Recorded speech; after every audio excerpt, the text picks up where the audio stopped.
kamu melihat sebuah kota yang manis di Indonesia? Kalau kau belum, sini, saya bawa kau pergi ke tempat Sasu tinggal.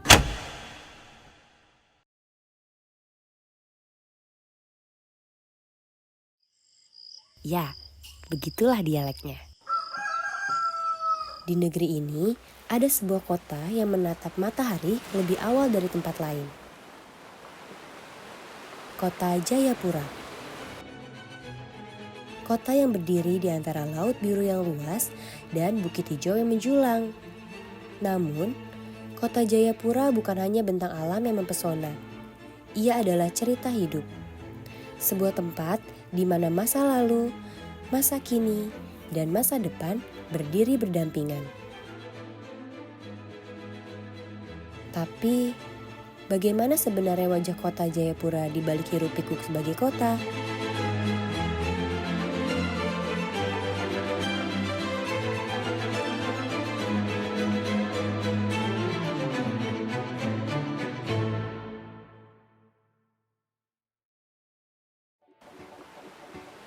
Kota Jayapura dibangun di atas akar dan tanah yang kaya akan warisan budaya. Ada 139 kampung yang tercatat secara administratif di kota ini. Nama-nama seperti Engros, Kayo Pulau, Tobati, dan Waena bukan sekedar lokasi. Mereka adalah pusat kebijaksanaan, tempat di mana hukum adat dan alam masih saling menjaga. Di sini, Sasi bukan hanya tradisi, tapi bentuk cinta pada lingkungan. Dan setiap rumah bukan sekedar tempat tinggal, tapi ruang yang menyimpan kisah turun-temurun. Lalu, bagaimana rasanya tinggal di kampung yang menjunjung tinggi adat namun berada di tengah kota modern? Untuk memahami bagaimana budaya dan kehidupan berpadu, mari kita lihat lebih dekat.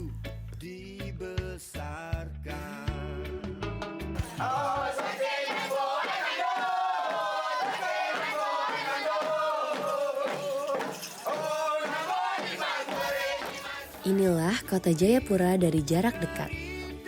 Anak-anak yang bahagia berlarian di tanah lapang.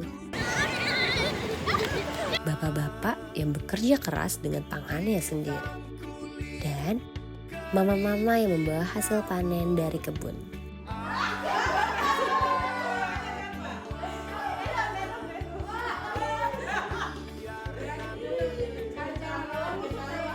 Jujur, saya jadi senang sekali memasak karena sering membantu mama-mama memasak di sini. Setiap hari di kampung-kampung ini adalah pelajaran tentang ketekunan dan kebersamaan. Tentang bagaimana nilai hidup diwariskan bukan lewat buku, tapi lewat perbuatan.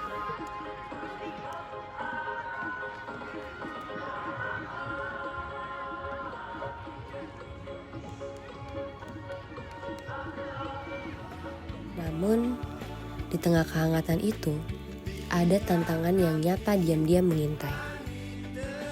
Bagaimana kota ini melindungi warganya dari ancaman si kecil nyamuk?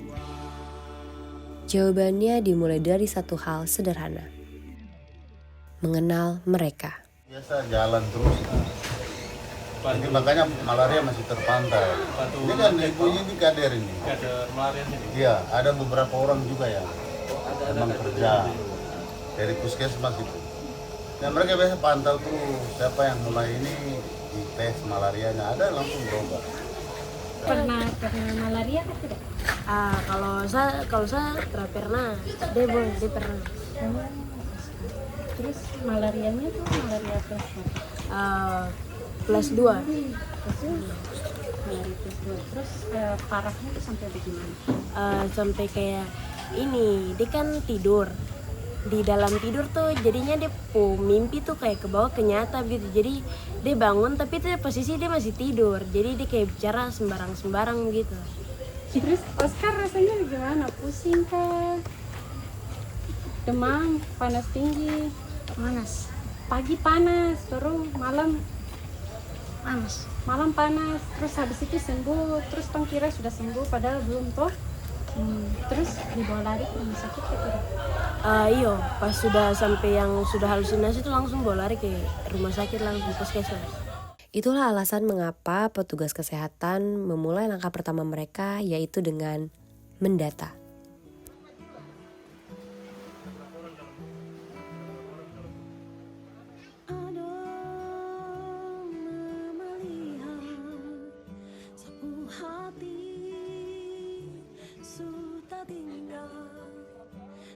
Satu persatu rumah didatangi, bukan untuk memeriksa, tapi untuk memahami. Karena kesehatan bukan hanya soal penyakit, tapi soal siapa yang tinggal di rumah itu, bagaimana kondisi lingkungan, apa keluhan mereka. Dan ya, jangan ditanya, nyamuknya lebih dulu menyambut saya daripada tuan rumahnya. Data menjadi kunci. Siapa, tinggal di mana, bagaimana lingkungan sekitar, dan apa keluhan yang muncul. Semua dicatat. Dari sinilah intervensi yang tepat bisa dilakukan.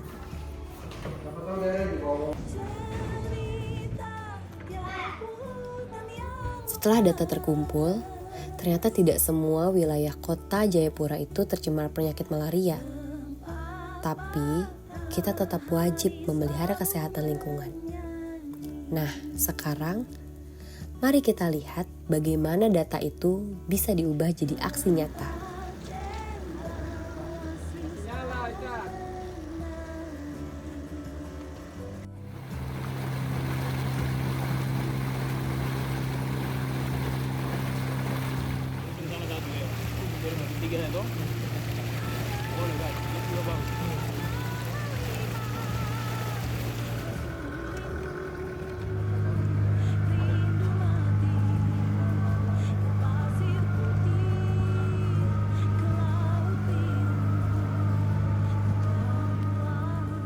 Di kota Jayapura, satu gigitan nyamuk bisa membawa bahaya. Malaria bukan hanya sekedar sakit kepala atau menggigil. Kalau tidak ditangani dengan cepat, malaria bisa membunuh. Malangnya lagi, kasus positif malaria di kota ini adalah tertinggi kedua di Provinsi Papua. Setidaknya 148 orang per 1.000 penduduk per tahun terkena malaria di kota ini. Itulah mengapa program IRS dan fogging menjadi tameng senyap yang menjaga warga. Tanpa sorotan, tapi penuh dampak. Peran kami di Dinas Kesehatan khususnya yang kita tim IRS dan fogging, peran kita untuk sebelum kegiatan dilaksanakan di kampung, kami turun mendahului untuk melaksanakan IRS penyemprotan rumah ya untuk nyamuk Anopheles ya untuk nyamuk malaria, dan kita fogging, pengasapan fogging untuk nyamuk Aedes aegypti untuk demam berdarah. Ini yang kami lakukan untuk pengendalian vektor. Pencegahan menjadi hal utama. Dua cara yang kini dilakukan oleh petugas kesehatan dan masyarakat adalah IRS atau Indoor Residual Spraying dan fogging atau pengasapan. Untuk waktunya ini kan ada 14 kampung. Jadi yang kami lakukan lebih awal itu IRS itu kami lakukan, tetapi untuk fogging itu H-2 atau H-1 baru kami turun untuk melakukan.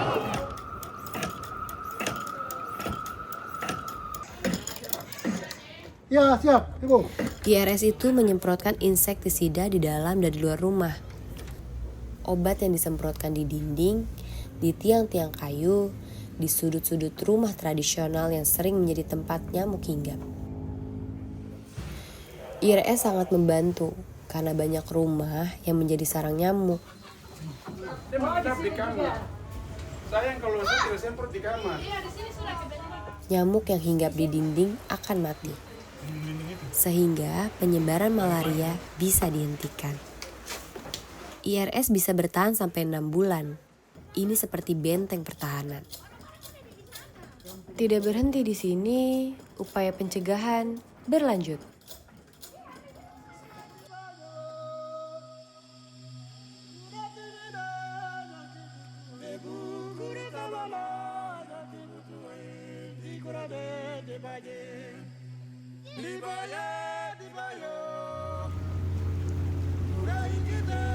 Satu lagi, ini dia yang bikin heboh satu kampung. Tenang, ini bukan asap kebakaran. Inilah yang dinamakan fogging.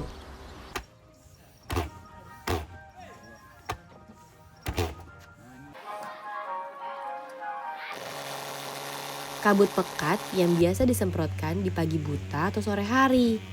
Fogging menyasar nyamuk dewasa yang sedang berterbangan. Membunuh secara efektif dan cepat, namun hanya bertahan sesaat. Keduanya tidak membasmi jentik nyamuk dan tidak menyentuh nyamuk yang bersembunyi di rawa, genangan air, ataupun rumput liar. Keduanya hanyalah salah satu metode memutus rantai penularan. Modifikasi lingkungan melalui pemberdayaan masyarakat justru merupakan kunci utama. Kamu lihat ini, masyarakat diajak gotong royong, membersihkan lingkungan, menyingkirkan barang-barang yang bisa menjadi sarang nyamuk. Semangat dan kompaknya masyarakat terbangun karena ketua RT, bahkan Ondo Afi ikut buka suara. Warga saya di sini sekitar. Nah, ada yang sebagian terima, ada yang tidak terima. Karena memang tidak memahami, tidak paham tentang tidak ini. paham terkait ini kan, Ya. manfaat daripada betul. kegiatan ini kan. Terus dari sisi manfaat juga mereka ini untuk apa? Tadi ada Pak RT, ada RW, ada RT bilang dari awal diberitahukan supaya masyarakat dikumpul dikasih tahu tuh, ada penyemprotan tujuannya untuk ini. Mungkin mereka pada prinsip sudah tahu, mereka akan terima. Kemarin Biasa begitu, awal itu kalau kita tidak tahu, tapi kalau sudah jalan, sudah tahu manfaatnya, orang senang. Biasa begitu. Inilah kekuatan utama Papua, kolaborasi, adat, dan ilmu pengetahuan. Lalu, siapa yang memastikan semua ini berjalan berkelanjutan?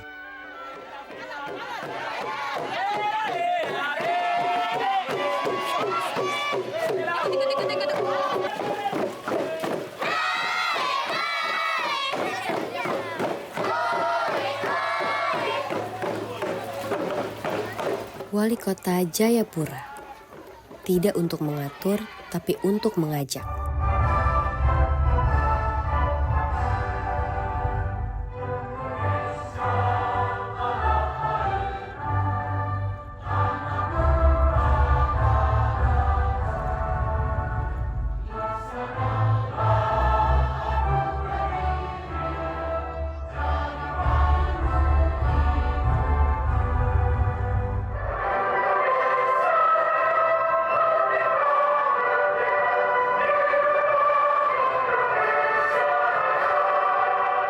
Menggerakkan program bukan semata sepihak, tapi kesepakatan bersama Saya warga. bilang, Pak Ondo ada, kalau saya menang jadi wali kota, saya akan turun di kampung 3 hari.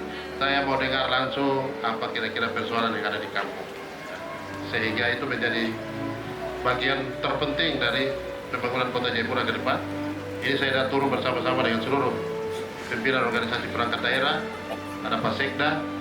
Kita semua siap, apa yang nanti sebentar dalam dialog, silahkan Bapak Ibu sekalian sampaikan ke masyarakat.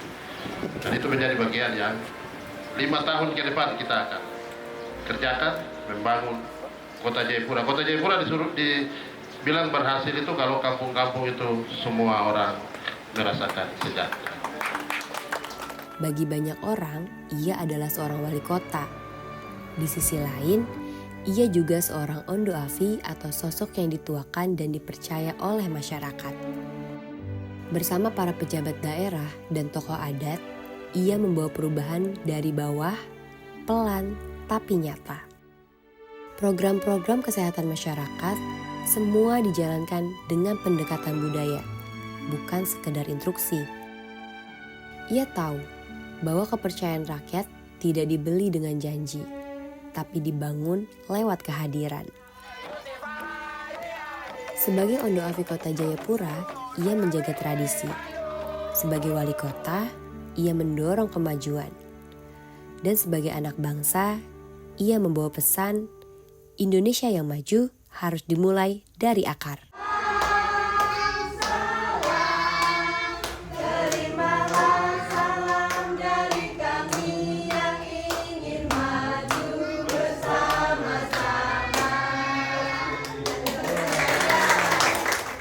Saya mau jadi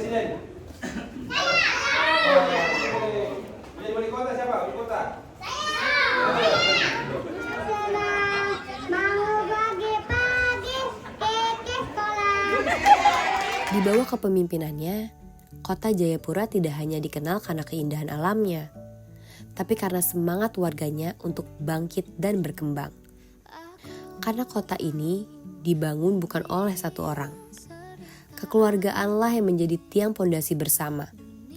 Anak kecil, mama-mama, tokoh adat, tokoh masyarakat, petugas lapangan, dan semua yang mencintai tanah ini. Wajah pemimpin masa kini berakar di adat, berpijak di realita, dan melangkah untuk masa depan.